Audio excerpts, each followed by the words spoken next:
अस्सलाम वालेकुम स्टूडेंट्स, जैसा कि आप लोगों को पता है हम लोगों ने एक्सरसाइज 2.4 स्टार्ट करनी है।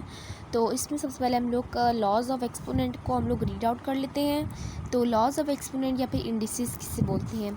लॉज ऑफ एक्सपोनेंट में सबसे फर्स्ट है base n exponent in the exponential notation a n. इसको क्या पढ़ते हैं, read as a to the nth power. We call a as the base. हम ए को क्या कह सकते हैं, बेस कह सकते हैं, और एन को एक्सपोनेंट कह सकते हैं, और the power to which the base is raised, और उसकी पावर भी कह सकते हैं। From this definition recall that we have the following laws of exponent. हमारे पास ये लॉज हैं एक्सपोनेंट के, तो हम इसको पढ़ने लगे। अब टोटल 7 लॉज हैं। तो फर्स्ट है हमारे पास, if a b belongs to R real number and m n are the positive integers. Positive integers किसे बोलते हैं, जो कि पॉजिटिव नंबर होते हैं, नेगेटिव की तरफ नंबर नहीं होते, तो इनको क्या बोलते हैं, पॉजिटिव इंटीजर बोलते हैं। देन फर्स्ट है मेरे पास a raise to power m multiply with a raise to power n. तो जब हम इन दोनों को मल्टीप्लाई करेंगे तो हमारे पास किस फॉर्म में आ जाएगा, हमारे पास a raise to power m plus n. Multiply को हम प्लस की सूरत में भी लिख सकते हैं, इसलिए हमने उसको इस तरह लिख लिया। अब मेरे पास नेक्स्ट है, सेकंड है मेरे पास a raise to power m multiply with n equal to. इसको हम लोगों ने क्या कर दिया है, डायरेक्ट हम लोगों ने मल्टीप्लाई करके लिख दिया है। इसमें हमारे पास दरमियान में मल्टीप्लाई का साइन था और यहाँ पे हमारे पास ब्रैकेट यूज हुई थी, इसलिए हमने इसको सिंपली मल्टीप्लाई कर लिया है। और यहाँ पे मेरे पास है a b raise to power n, तो इनको हम लोगों ने अलग अलग पावर्स दे दी, ए को अलग दे दिए और बी को अलग दे दिए। उसके बाद फोर्थ है मेरे पास a by b raise to power n equal to, इसको भी हम लोगों ने डिफरेंट दोनों टर्म्स को अलग अलग पावर्स दे दिए हैं हम लोगों ने।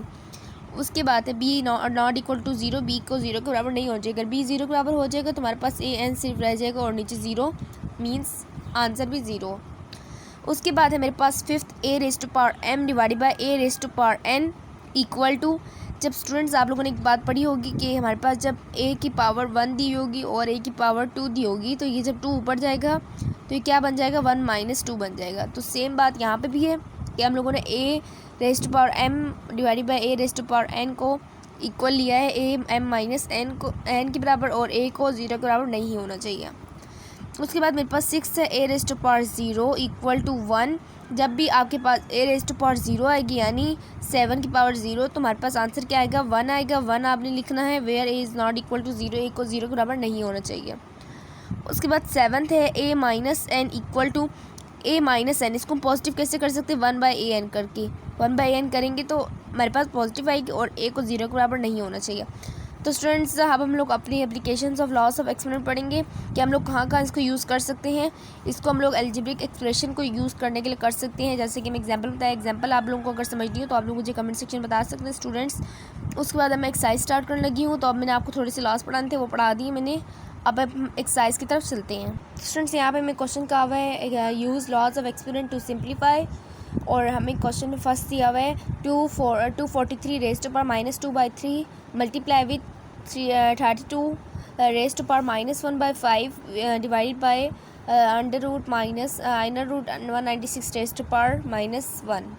तो स्टूडेंट्स हमने यहाँ पे लॉज ऑफ एक्सपोनेंट को यूज़ करते हुए क्वेश्चन को सॉल्व आउट करना है। तो फर्स्ट में हम लोग क्या करेंगे, 243 को वैसे ही रहने देंगे क्योंकि हमारे पास बिल्कुल सिंपल वे में यूज़ हुआ हुआ है। तो स्टूडेंट्स हम लोग इसको बिल्कुल ऐसे ही उतार लेंगे। उसके बाद -2/3 है मल्टीप्लाई विथ 32 को भी वैसे ही उतार लेंगे, -1/5 डिवाइडेड बाय, अब हम लोग क्या करेंगे 196 का 196 में ये जो अंडर रूट होती है ये 1/2 के बराबर होती है। 1/2 को -1/2 से मल्टीप्लाई करूँगी तो मेरे पास क्या आ जाएगा, -1/2। तो अब क्या करना है हम लोगों ने, सिंपली इसको पॉजिटिव करना है, जो कि होगा 1/243 1/243, और ये ऐसे लिख देंगे हम लोग मल्टीप्लाई विथ, ये इसको भी पॉजिटिव करना है, 1/32 हो जाएगा। स्टूडेंट्स आपको मैंने अभी बताया था कि जब ए की पावर -n दिया होगा तो उसको हम पॉजिटिव कैसे कर सकते हैं, रिवर्स करके कर सकते हैं। तो इसी तरह हमने यहाँ पे सेम प्रोसेस किया है। उसके बाद यहाँ पे हमारे पास डिवाइड के फॉर्म में था 196, और इसकी पावर को भी हम लोगों ने पॉजिटिव करना है, तो ये मल्टीप्लाई के फॉर्म में 1/2 हो जाएगी और पॉजिटिव में कन्वर्ट हो जाएगा। तो स्टूडेंट्स अब इसके बाद हम लोगों ने क्या करना है, अब हम लोगों ने यहाँ पे सिंपली फैक्टर्स बनाने हैं। फैक्टर्स 243, जब हम लोग 3 को 5 टाइम्स करेंगे तो हमारे पास इसके फैक्टर्स बनते हैं तो आप लोग ये करके भी देख सकते हैं साइड पे रफ अमल। और यहाँ पे मेरे पास 1/5 है, तो 2 को जब मैं 5 टाइम्स करूँगी तो मेरे पास 32 आता है। और 196 को मैं कैसे करूँगी, 4 × 49 को हम दोबारा और सिंपल, और 2 को भी 4 को भी सिंपल 2 का स्केयर और उसको 7 का स्केयर करके ओपन करेंगे। तो ये देख लीजिए। अब उसके बाद मेरे पास है 1/3, 5 2 ज़ा 10, 10/3। तो स्टूडेंट्स यहाँ पे मेरे पास 10/3 आएगा। मल्टीप्लाई विद ब्रैकेट्स मैंने ऑफ़ कर ली हैं, 5 से कैंसिल हो जाएगा। आपकी अपनी मर्ज़ी, आप कर लें या ना करें। तो ये मेरे पास 5 से मैं यहाँ पे ही कैंसिल कर देती हूँ। तो मेरे पास बच जाएगा 1/2 मल्टीप्लाई विद 2 का स्केयर मल्टीप्लाई 7 का स्केयर 1/2। तो स्टूडेंट्स आपको बताइए स्केयर से सारे से कैंसिल हो जाएगा। यहाँ पे मैं लिख देती हूँ। अब मैंने स्टूडेंट्स क्या बनाना है, मैंने यहाँ पे लॉज ऑफ एक्सपोनेंट्स को यूज़ करते हुए हम लोगों ने यहाँ पे थोड़ा सा ब्रेक करेंगे टर्म्स को। मेरे पास यहाँ बनेगा 1/3 मल्टीप्लाई विद, तो मैंने आपको बताया था कि जब ये मल्टीप्लाई के फॉर्म में होगा तो असल में ऐड हो रहे होंगे। तो मैं 1/3 को ऐड करूँगी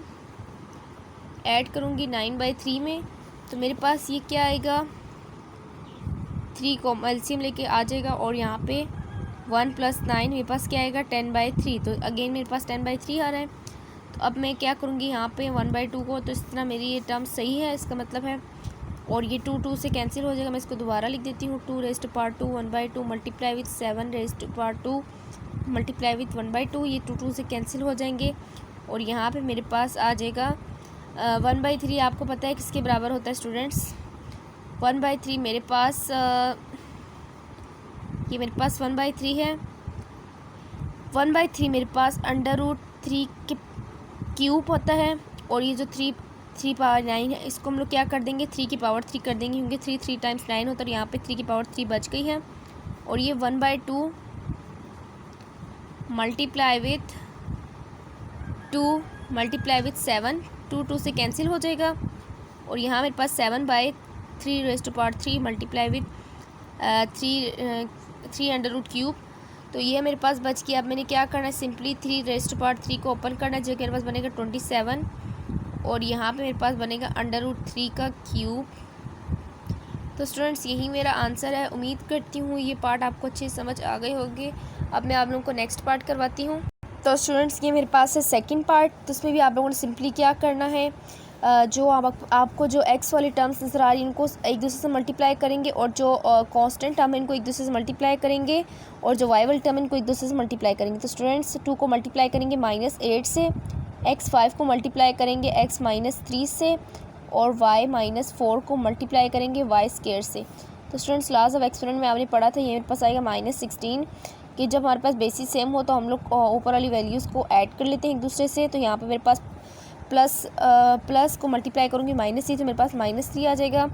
और जब मैं यहाँ पे -4 + 2 करूँगी तो मेरे पास सॉल्व होके मेरे पास क्या आएगा स्टूडेंट्स, यहाँ पे मेरे पास -2 आ जाएगा, यहाँ पे 2 आ जाएगा, और यहाँ पे y की पावर -2 आ जाएगी। तो स्टूडेंट्स यहाँ पे मेरे पास -16x², और ये जो मेरे पास है डिवाइडेड बाय मल्टीप्लाई अभी रहने देती हूँ, y² y की पावर -2 है। इसको हम लोग कैसे कन्वर्ट कर सकते हैं, +2 में नीचे डिवाइड करके। तो जब अगर नीचे -2 था तो हम लोग उसको मल्टीप्लाई करते ऊपर, तो ऊपर -2 इसको डिवाइड करेंगे। तो स्टूडेंट्स अब हमारे क्या है कि यही मेरा आंसर है। तो आप लोगों को मैं दोबारा बता देती हूँ कि मेरे पास यहाँ पे मैंने 2 को मल्टीप्लाई किया -8 से। अब आप सोच रहे होंगे हमने यहाँ को पॉजिटिव क्यों नहीं किया। इसको आपको पॉजिटिव करने की कोई ज़रूरत नहीं है, हम लोग सिर्फ पावर्स को पॉजिटिव करते हैं। तो इसको हम लोगों ने सिंपली 2 को मल्टीप्लाई किया 8 से, x को x की पावर से और x की टर्म से, और y को y की टर्म से। दैन हम लोगों ने सिंपली y की पावर -2 को नीचे ले गए हैं, जो कि +2 में कन्वर्ट हो गया है। अब मैं आप लोगों को कराऊंगी स्टूडेंट्स थर्ड पार्ट।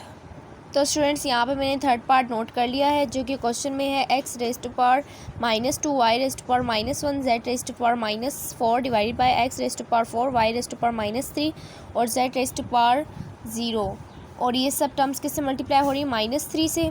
तो स्टूडेंट्स अब इसमें हम सिंपली क्या करेंगे, हम लोग इसमें -3 का सबसे पहले पॉजिटिव करेंगे। पॉजिटिव कैसे होगा, पावर को हमने कहा आपको पॉजिटिव करते हैं, और अंदर वाली टर्म्स को सबको भी पॉजिटिव शो करेंगे। तो ये कैसे होगा स्टूडेंट्स, हम लोग सब टर्म्स को रिवर्स कर देंगे।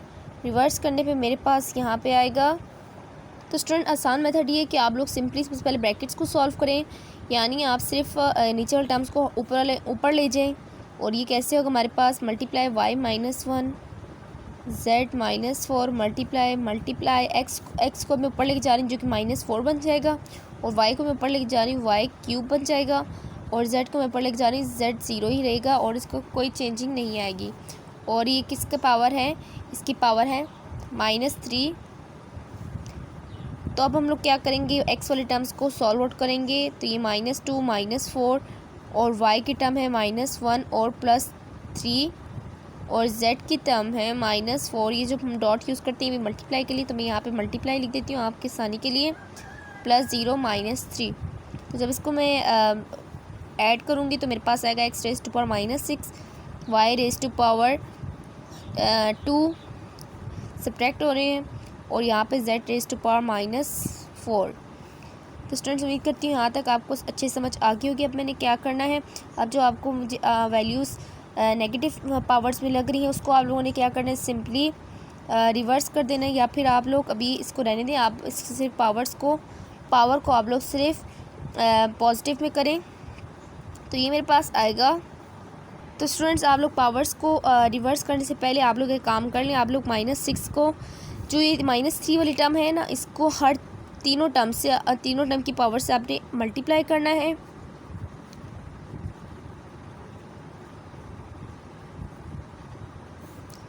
ये मेरे पास आएगा x⁻⁻18 और ये मेरे पास आएगा y⁻⁻6 और ये मेरे पास आएगा, ये +18 हो जाएगा। स्टूडेंट्स आप लोगों को पता है माइनस मल्टीप्लाई के प्लस में हो जाएगा, z⁻12 आ जाएगा। तो स्टूडेंट जैसा कि आपको नज़र आ रहा है y की पावर सिर्फ मेरे पास क्या आई है, माइनस में आई है, तो इसको हम लोग पॉजिटिव में कैसे करेंगे, नीचे डिवाइड करके। तो स्टूडेंट्स यही मेरा आंसर है। मैं आप लोग को दोबारा समझा देती हूँ। फर्स्ट मैंने क्या किया है, मैंने इन होल टर्म को सबसे पहले ऊपर लेके गई हूँ और पावर को सेम रहने दिया, माइनस ही रहने दिया, -3 ही। उसके बाद मैंने x वाले टर्म्स को सॉल्व किया, y वाले टर्म्स को सॉल्व किया और z वाली।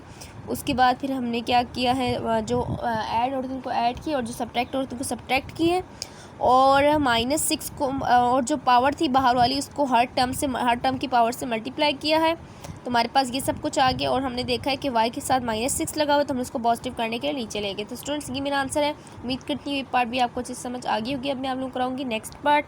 स्टूडेंट्स अब मैं फोर्थ पार्ट को सॉल्व करने लगी हूँ। सबसे पहले हम लोग क्या करेंगे, इस समय का 81n multiply with 3 3 minus 3 -4n -1 243 divided by 9 multiply with 3 तो सबसे पहले हम लोग क्या करेंगे, 81 का हम लोग फैक्टर बनाएंगे, तो हमारे पास बनेगा 3 और 3 को ऐसे ही लिख देंगे, और जो हमारे पास माइनस है -3